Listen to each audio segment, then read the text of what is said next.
Hello everyone, welcome to our channel Nanak education point. Myself Hina Takkar और आज हम बात करेंगे बिजनेस इकोनॉमिक्स के मोस्ट इंपॉर्टेंट टॉपिक्स के बारे में। बहुत सारे बच्चों के कमेंट्स थे, मैंने पढ़े कि मैम आपने मैनेजमेंट अकाउंटिंग के भी इंपॉर्टेंट टॉपिक्स दे दिए हैं, इनकम टैक्स के भी दे दिए हैं, जो कि बच्चे अभी फिफ्थ सेमेस्टर में पहुंच चुके हैं ड्यू के, जिन्होंने फर्स्ट सेमेस्टर से तैयारी करी थी आपके अपने चैनल से। और बहुत सारे बच्चे ऐसे हैं जो कि इग्नू से हैं या किसी अदर यूनिवर्सिटी से हैं, तो उनके लिए भी ये टॉपिक्स इंपॉर्टेंट हैं, क्योंकि जो ड्यू में टॉपिक इंपॉर्टेंट होते हैं वो मोस्टली यूनिवर्सिटीज में इंपॉर्टेंट होते ही हैं। बस हाँ, चैप्टर के कुछ एक दो ऊपर नीचे क्वेश्चंस हो जाते हैं, वो तो एक अलग चीज हो जाती है, बट ये क्वेश्चन जो मैं आज बताने वाली हूँ ना, वो आपके एग्जाम्स में जरूर दिखेंगे। और बुक भी आप लोगों को शो कर रही हूँ, बिल्कुल लेटेस्ट पैटर्न के अकॉर्डिंग है ये। जैसे बीकॉम प्रोग्राम, बीकॉम ऑनर्स वाले जो बच्चे हैं, जो कि सेमेस्टर फिफ्थ के लिए है, और जिन बच्चों ने अभी तक बुक्स वगैरह नहीं खरीदी हैं, तो कोई दिक्कत की बात नहीं है, नोट्स वगैरह भी हमारे पास रेडी हो चुके हैं। जिन्हें लगता है कि यूनिवर्सिटी से बुक नहीं लेने जा पा रहे हैं, नहीं मिल पा रही है, कोई भी रीजन है, तो आप हमारे नोट्स भी ले सकते हैं। बने बनाए नोट्स हैं, बिल्कुल अप टू डेट पॉइंट्स लिखे हुए हैं, बस आप वो पढ़ के जाओ, आपका काम हो जाएगा, जिसके अंदर कर्व वगैरह हमने सब कुछ मेन टू मेन लाइंस बना रखा है। मैं आप लोगों को बताना चाहती हूँ कि यहाँ पे ये बिल्कुल लेटेस्ट पैटर्न के अकॉर्डिंग मैं आपको इंपॉर्टेंट टॉपिक्स बताने जा रही हूँ, इसीलिए मैंने बुक आप लोगों को शो कर रही हूँ, और साथ में थोड़ा सा डिस्कशन भी करूंगी आप लोगों के साथ। उसके बाद इंपॉर्टेंट टॉपिक आप लोगों को बता दूंगी। और ये जो क्वेश्चंस हैं वो 99% इंपॉर्टेंट टॉपिक है। मैं हमेशा यही कहती हूँ कि 98 या 99% या 95% इंपॉर्टेंट है। हाँ, 1-2%, 5% हम लोग कह नहीं सकते। क्या क्यों नहीं सकते? क्योंकि एग्जामिनर का कुछ पता नहीं होता। वैसे तो 1% ही चांस होता है कि ये क्वेश्चन ना आए, वैसे तो 99% आएंगे, और अगर 1% भी क्वेश्चन घूम भी जाता है, तब भी आप पास होने ही वाले हो। 110% पास हो जाओगे, फेल नहीं होगे। रीजन क्या है कि हम लोग आपको एग्जाम से पहले पहले वन शॉट दे देते हैं, उसके अंदर सब कुछ करवा देते हैं, सारे टॉपिक्स करा देते हैं, ताकि अगर आप वो भी देख के जाओ तो क्वेश्चन कोई भी आए तो आप कर पाओगे। तो वो तो 1% का चांस होता है, बट 99% तो यहीं से क्वेश्चन आएंगे। और देखो, यहाँ पर मैं आप लोगों को बताना चाहती हूँ कि मैंने अभी तक इसमें क्या करवा दिया है, क्या क्या टॉपिक्स करवा दिए हैं, क्या क्या रह गया, वो आपसे मैं डिस्कस करने वाली हूँ। तो देखो भाई, जाहिर सी बात है, बिजनेस इकोनॉमिक्स कोई बहुत बड़ा मतलब सब्जेक्ट नहीं है, डरने वाली कोई बात नहीं है। हाँ, इसके कर्व वगैरह देख के आप हो सकता है कि परेशान हो जाओ, बट आपको इसमें देखो मेहनत तो करनी ही पड़ेगी। जो जो टॉपिक मैंने बताया वो उसके कर्व, उसका शेड्यूल, उसके टॉपिक आपको विद एग्जांपल्स याद होने चाहिए, वरना री आने का चांस सबसे ज्यादा इसके अंदर होता है। मैं डरा नहीं रही, बट अवेयर कर रही हूँ। और हमने क्या क्या पढ़ लिया वो मैं आपको बता रही हूँ। जैसे कि इसके अंदर 5 यूनिट्स हैं, और यूनिट नंबर 1, यूनिट नंबर 2, 3, 4, 5, ठीक है, 5 यूनिट्स हैं। और 5 यूनिट के अंदर मैं आप लोगों को बताना चाहती हूँ कि जो यूनिट नंबर 1 है वो हमने पूरी की पूरी कंप्लीट कर ली है, जो कि इंट्रोडक्शन टू बिजनेस इकोनॉमिक्स था। और क्लास 11th के अंदर हम लोगों ने इसको 3 चैप्टर में पढ़ा था, यानी कि एक तो इंट्रोडक्शन पढ़ा था, इंट्रोडक्शन में भी बस वो नॉर्मल सी चीजें पढ़ी थी, गुड्स एंड सर्विसेज जो बीच बीच में यूज होते हैं, ठीक है, तो हम मान लेते हैं। तो मतलब हमने बेसिक इंट्रोडक्शन भी इसके अंदर पढ़ा, डिमांड भी पढ़ा, सप्लाई भी पढ़ा, इलास्टिसिटी भी पढ़ा। कुछ कुछ बुक में इलास्टिसिटी जो होता है वो अलग चैप्टर होता था। इसी के अंदर सबको मिला के ही एक प्रॉपर एक यूनिट बनाई थी, जो कि मैंने पूरी कंप्लीट करा दी आपको, ठीक है। और रही बात आपकी यूनिट नंबर 2 की, जो कि मुझे अभी करवानी है, बट देखो सच में सब्जेक्ट्स इतने सारे हैं, हमें हर एक यूनिवर्सिटी को साथ लेके चलना है, हर एक सेमेस्टर के बच्चे को साथ लेके चलना होता है, सब कुछ रिकॉर्ड भी मुझे खुद करना होता है, तो थोड़ा सा टाइम लग जाता है। मैं पहले अभी फिफ्थ सेमेस्टर जो कि चल रहा है अभी इग्नू के बच्चों का, जिनको मैं पर्सनल सेलिंग का करवा रही हूँ, और आप लोगों का भी मुझे पता है सिलेबस करवाना है। डेटशीट में देख चुकी हूँ ऑलरेडी, और मैंने टेलीग्राम पे भी वो डेटशीट आपकी टेंटेटिव डाल दी है। तो जिन बच्चों ने नहीं देखी वो जाके देख लेना, मेरे को पता है उसके अकॉर्डिंग आपको वन शॉट टाइमली देना है। सो यूनिट नंबर 2, 3, 4, 5 हमारी रह गई है, मैं जल्दी से जल्दी कोशिश करूंगी कि ये आपकी कंप्लीट करवा दी जाए, ठीक है। तो देखो, ये आपके यूनिट वाइज यहाँ दिया हुआ है, एक छोटा सा इंट्रोडक्शन भी वैसे तो मैं ऑलरेडी बता चुकी हूँ, बट स्टिल मैं फिर बता देती हूँ। जैसे यूनिट नंबर 1 के अंदर लेसन 1 और लेसन 2 के अंदर आपकी डिमांड, इलास्टिसिटी ऑफ डिमांड है, और आपका लेसन 3 में कंज्यूमर बिहेवियर जो मुझे करवाना है, प्रोडक्शन एंड कॉस्ट कराना है, market structure, monopolistic and oligopoly, and उसके बाद आपके ये कंटेम्प्रेरी इश्यूज एंड एप्लीकेशन वाला चैप्टर है, ठीक है। तो टोटल 7 चैप्टर्स हैं, और यूनिट हमारी 5 है। तो एक चीज ये बताना चाहती हूँ कि जो बच्चे लगता है कि वो 95 प्लस स्कोर करना चाहते हैं, मैंने फिर से रिपीट कर रही हूँ, जो बच्चे 95 प्लस स्कोर करना चाहते हैं, तो वो यहाँ पर एक्सरसाइज के यहाँ पे क्वेश्चंस दिए गए हैं, जो कि मैं आप लोगों को बताने वाली हूँ। जैसे यहाँ पे आपको क्वेश्चंस दिख रहे होंगे, ये सिर्फ ड्यू वाले बच्चों के लिए बता रही हूँ, जो कि मतलब ये वाली जो बात बता रही हूँ, बाकी तो सबके लिए कॉमन है। सेल्फ असेसमेंट क्वेश्चंस यहाँ पे दिए गए हैं, और ये एक जो यूनिट मतलब लेसन है उसके अंदर आपके टोटल 15 क्वेश्चन है, ठीक है। जो 95 प्लस स्कोर करना चाहते हैं वो सारे के सारे क्वेश्चन करके जाएं, ठीक है, या उससे ज्यादा भी उनको आ सकते हैं मार्क्स, बट ये सारे क्वेश्चन उनको करके जाने हैं। बट स्टिल अगर आपको लगता है कि नहीं भाई हमारे को इतनी मेहनत नहीं करनी, हमें शॉर्टकट तरीके से जो है 80-85 नंबर तक लेकर आ जाएंगे और मैम आप हमारे को क्वेश्चन बता दो, तो मैं बताती हूँ अभी वो क्वेश्चंस मैं स्टार्ट करने वाली हूँ, बट स्टिल अगर आप ज्यादा से ज्यादा स्कोर करना चाहते हो तो आप ये वाले क्वेश्चंस भी कर सकते हो, ठीक है, जो कि यहाँ पे बैक एक्सरसाइज में सेल्फ असेसमेंट क्वेश्चन के नाम से दिए हुए होते हैं, बट ये आपको ज्यादा लग सकते हैं, मुझे नहीं पता। अगर आपको ज्यादा लगे तो फिर जो अब मैं बताने वाली हूँ वो आप कर सकते हो, अदरवाइज आपके जो बैक एक्सरसाइज के क्वेश्चन है वो आप कर सकते हो, ठीक है। अब हम स्टार्ट कर लेते हैं, जो कि मैंने एनालाइज कर रखे हैं और बहुत सारे प्रीवियस ईयर में भी ये क्वेश्चंस टॉपिक्स पूछे गए हैं, तो आपको टॉपिक वाइज चीजें बताने वाली हूँ, ठीक है। तो बेसिकली ये हमारा बिजनेस इकोनॉमिक्स है जो कि आपसे यहाँ पूछा जाएगा, ठीक है।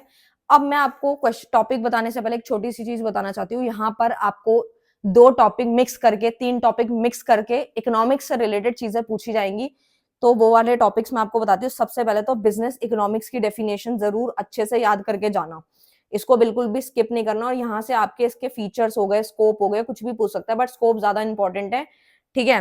फीचर अगर कर लोगे तो मैरिट डीमेरिट अपने आप बना लोगे, बट मेरा कहने का मतलब ये है कि बिजनेस इकोनॉमिक्स की डेफिनेशन प्लस स्कोप और फीचर्स वगैरह आपको बिल्कुल अच्छे से करके जाने हैं, क्योंकि यहाँ से क्वेश्चन बनेगा ही बनेगा और थ्योरी का क्वेश्चन डेफिनेटली बनेगा, ठीक है। तो ये छोड़ के नहीं जाना, स्कोप फीचर सब कर लेना, ठीक है। उसके बाद आपका जो आता है, और प्लीज डेफिनेशन 2 तो एटलीस्ट करके ही जाना, जो अच्छा स्कोर करना चाहते हैं, जो सिर्फ पास होना चाहते हैं वो सिर्फ एक डेफिनेशन कर लेना, नहीं तो बना के लिख देना। उसके बाद आपका जो नेक्स्ट टॉपिक आता है वो आता है आपका मार्केट का, ठीक है, मैं मिक्स करके बता रही हूँ। Market equilibrium in case of demand and supply, ठीक है। तो आप लोगों को मैं बता रही हूं कि ये टॉपिक जो है ये भी आपको करके जाना है, market equilibrium in case of demand and supply. तो देखो जाहिर सी बात है, डिमांड एंड सप्लाई का जो चैप्टर है वो मैंने आप लोगों को करा दिया है, उसके जो बेसिक इंट्रोडक्शन है वो आपको इकोनॉमिक्स के साथ बिजनेस इकोनॉमिक्स का कैसे रिलेट करते हैं, ये टॉपिक घुमा के भी पूछा जा सकता है।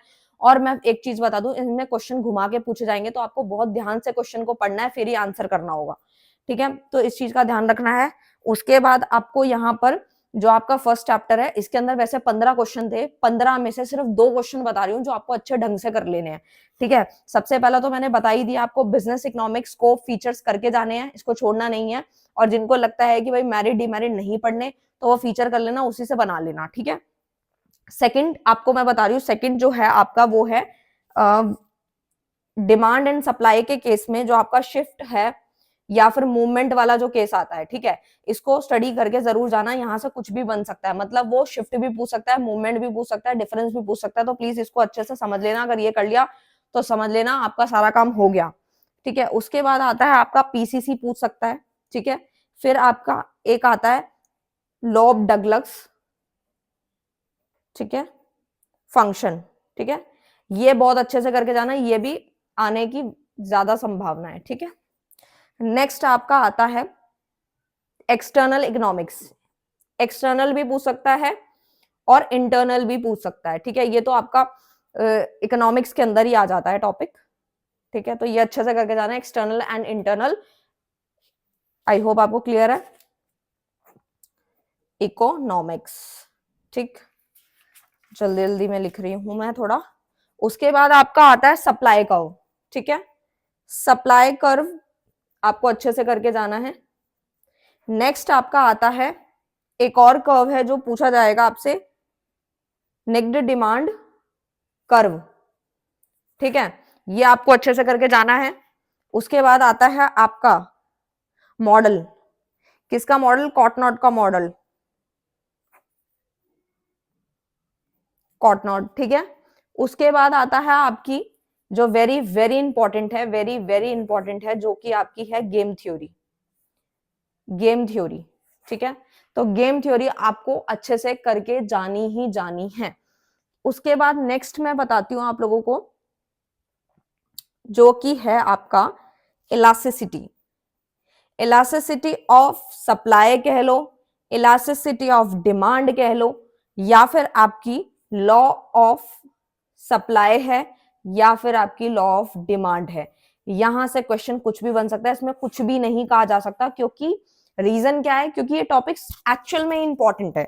अब वो एग्जामिनर पे डिपेंड करता है कि आपको कौन सा वाला देगा टॉपिक, ठीक है, क्योंकि आने तो करने तो आपने 5 ही क्वेश्चंस हैं, ठीक है ना, तो इस तरीके से है।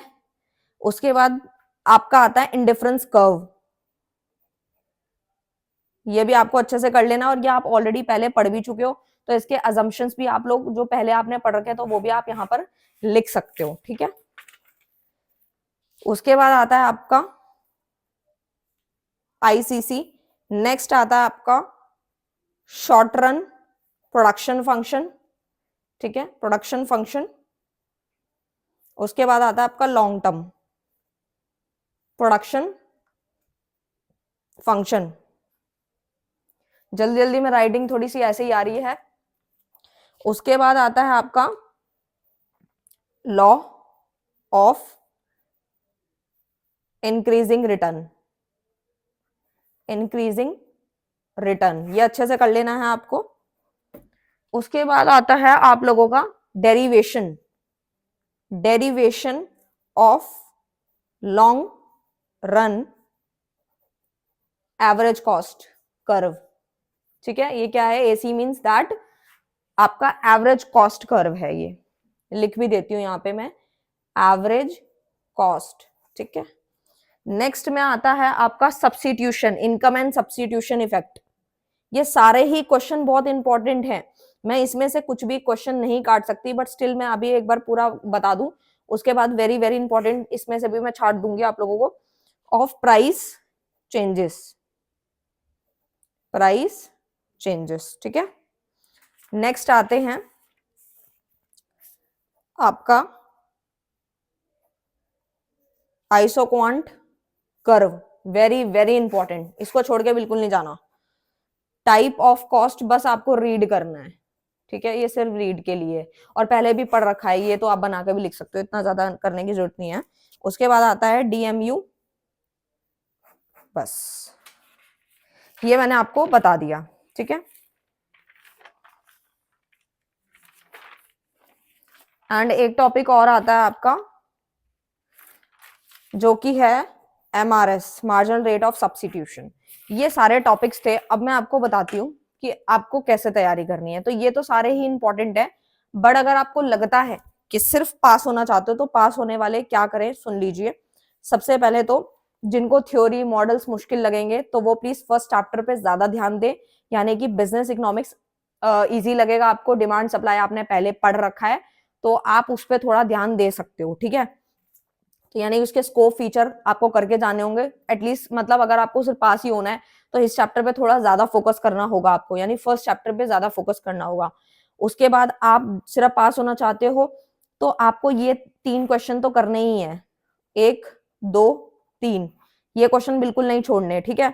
और उसके बाद ये तो आप अच्छे से कर ही सकते हो, ये फंक्शन जो है लॉ ऑफ डगलस फंक्शन आपको वेरी वेरी इंपॉर्टेंट है, करके ही जाना है, एक्सटर्नल इंटरनल इसी में आ जाएंगे, ठीक है। उसके बाद आपका सप्लाई कर्व, ठीक है, जो कि सप्लाई कर्व, ठीक है। तो आप डिमांड एंड सप्लाई के बारे में तो ऊपर वैसे भी पढ़ चुके होगे, और ये कर्व अच्छे से पढ़ लीजिएगा। मॉडल हो गया ये वाला, गेम थ्योरी हो गई, ये भी आप अच्छे से कर लीजिएगा। इलास्टिसिटी भी आप छोड़ना मत बिल्कुल भी, और इंडिफरेंस कर्व। जो पास होना चाहते हैं वो तो सिर्फ इतना कर लें, ठीक है, उनके लिए इनफ रहेगा, ठीक है।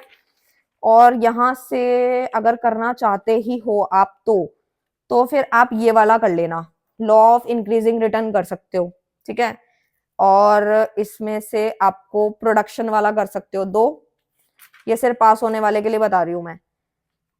आइसोक्वांट कर्व कर लेना, ठीक है। तो ये तो सिर्फ पास होने के लिए, जो मैंने बच्चे हैं जो जिन पे मैंने स्टार लगाई है, तो बस वो सब कर लेना। और जो सिर्फ अच्छा मार्क्स लाना चाहते हैं, जो लगता है कि हाँ भाई बहुत अच्छे लाना चाहते हैं, तो सारे क्वेश्चन कर लेना, कोई ज्यादा क्वेश्चन नहीं है ये, क्योंकि इतने तो आप ग्रेजुएशन लेवल में करके जाओगे। और मैं ऐसे धोखा में नहीं रखना चाहती बिल्कुल बच्चों को कि भाई बोल दिया मैंने 5 क्वेश्चन है बेटा रट के चले जाओ और हो जाएगा तुम्हारे 95 आ जाएंगे, तो भाई मैं ऐसे धोखे में नहीं रखना चाहती। जो भी था मैंने तुम लोगों को बता दिया है, और अच्छे से तैयारी करनी है आप लोगों को, वन शॉट जल्दी से जल्दी आ जाएगी और मैं कंप्लीट कराने की पूरी कोशिश। सो मैंने आप लोगों को 3 सब्जेक्ट इंपॉर्टेंट टॉपिक दे दी हैं, और मिलते हैं नेक्स्ट वीडियो में नेक्स्ट टॉपिक के साथ, तब तक के लिए bye bye, thank you so much.